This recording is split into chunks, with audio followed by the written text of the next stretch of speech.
The issue about the car. Yes. It's all over in social media. Oh, really? Was that car, oh, you know, like what's going on with the car? People really focus on the wrong things. Well, the car is in Tanzania, obviously. I had no interest in taking it. I have my car here. I have my BMW. It's actually in the garage. It's messed. I've not taken it out for a while with all this corona stuff going on. But yeah, I mean, I'm not going to leave a relationship be like, oh, I'm taking the car, or I'm taking this. No, you can have all that. I can get myself a car.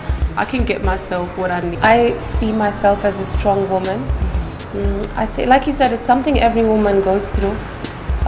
You may have certain expectations when you get into a relationship or a friendship or whatever it is, business. But now we're talking about relationships. So you can get into the relationship, have certain expectations, and things don't turn out exactly the way you plan them to. So that's where you decide. Is it worth fighting for, or do you feel like, oh, I had all these expectations and now it's not working out, so I can't handle this anymore? So that becomes a decision you have to make in the relationship. And at the end of the day, we do what's best for us. For yourself. And for yourself, most importantly. And that's what I want to encourage a lot of women out there to do, is do what's best for you at the end of the day. Look deep down in yourself and ask yourself, are you happy in the situation that you are? Because I feel like it all boils down to happiness at the end of the day. If you find yourself stuck in a situation and you're not happy, but you keep trying to find these excuses as to why this will work, but it's still not working out, then you have to look at yourself and say, I have a decision to make. And it's not going to be an easy one, but I have to make it for me. Someone said that, you know, loving you shouldn't mean that I'm divorcing myself from myself. That, you know, when you're in a relationship and you love someone, you shouldn't lose yourself. Or it shouldn't destroy you because you love this person. Do you agree?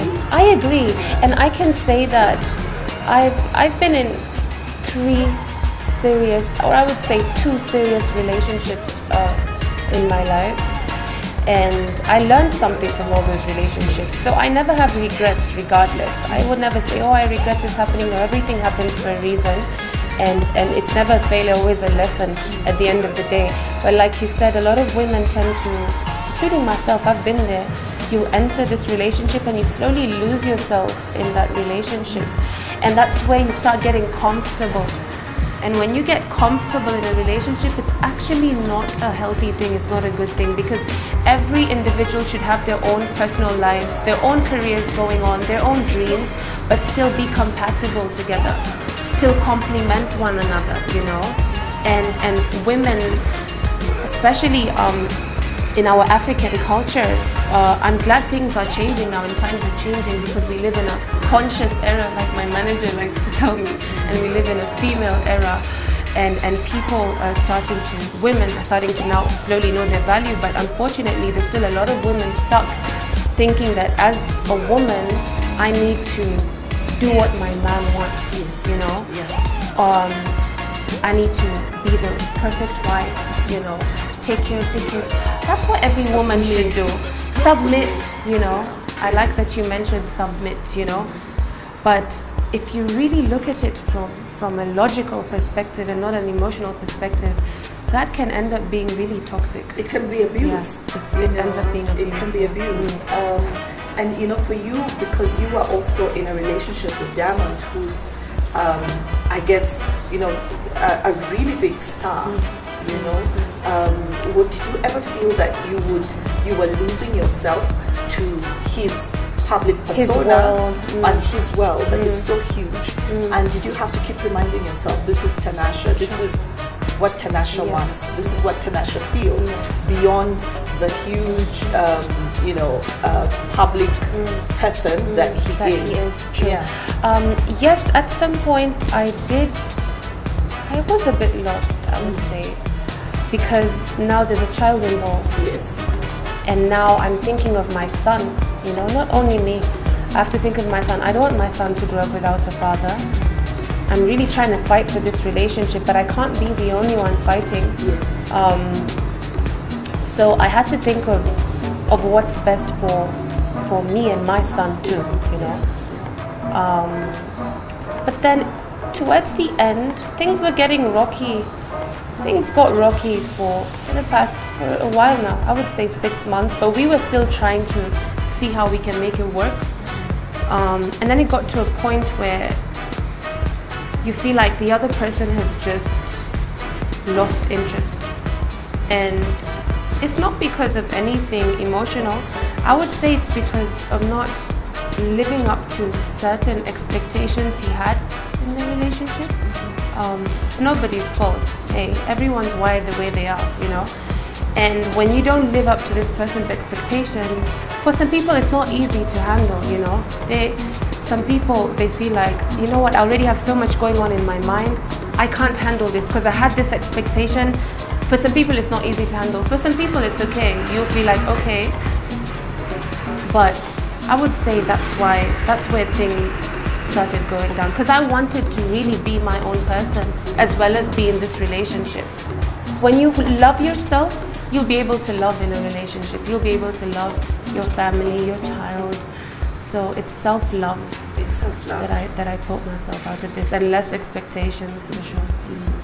And you know, in the True Love magazine, of course, you talk a lot about the relationship and how you got into the relationship. So we don't want to really dwell on that, because you can all get a copy of True Love, and read about Tanasha and read about her upbringing, and just a lot more about her life. So now when we talk about still coming back to this breakup, you went on social media, you posted about the breakup, and it was a very public posting. Did you ever feel, and I feel that, you know, your generation, the younger women, very much your relationships are out in the public domain. Would you be going, you know, into the future, would you want to have as much a public relationship? Because everybody is like up in your business about the relationship. I know. Did you do this? Did you do that? I feel like when you become a public figure, there are automatically some things that will have to be public. But if there's one thing I don't want to be public is, first of all, my family. I protect my family with everything, you know, everything, because they have done everything for me. So my family is not about the whole public life, so I like to keep them private. Hence why my son, I don't want him too much in the public eye either. Because what if he grows up and that's not what he wanted? What if he didn't want to be on social media? What if he was not a public person? What if he's actually an introvert who likes reading books? We don't know. So I'd rather protect him from that. And also, as for relationship, I don't know what the future holds, but there's certain things, I believe in everyone's life, as much as, even if you're a public figure, there's certain things you're going to keep private in your life. Private life is a happy life at the end of the day. Whatever's public, let that be your craft. Let people know who you are, you know. So I feel like I have to choose what goes public and what remains private. I think you also, you know, dated, you know, there are all these people you're told do not date a mama's boy. And in a very real sense, I think you dated a mama's boy. Because we see it very strongly, you know, how his family is very involved in his business. But, you know, just how the relationship between him and his mother is just very, very strong. And how is that, you know, like, what would you say for women who are dating mama's boys, you know? Is it that she has a say on everything? Like, you need to buy the sofa, or I mean, like, how is that really? I would say first, obviously, respect. All mothers should be respected at the end of the day, you know. So respect them, but also it can get to a point where they'll try get a little controlling, and that's where you set your boundaries and you say, no, I'm the wrong person to control, darling, you know. So like, it all comes down to what's best for you. Look at you. What's best for you, you know? Don't disrespect anyone's mother. Never disrespect them, actually. Always show them respect, but set boundaries if you feel like it's becoming too much now. And try and set them in a respectful way in the beginning, you know? And if you feel that it's not working and things are, you feel like you're trying everything you can, but there's no progress, that's where you have to now look deep within yourself and make a decision and say, look, am I gonna take this BS, or am I gonna leave?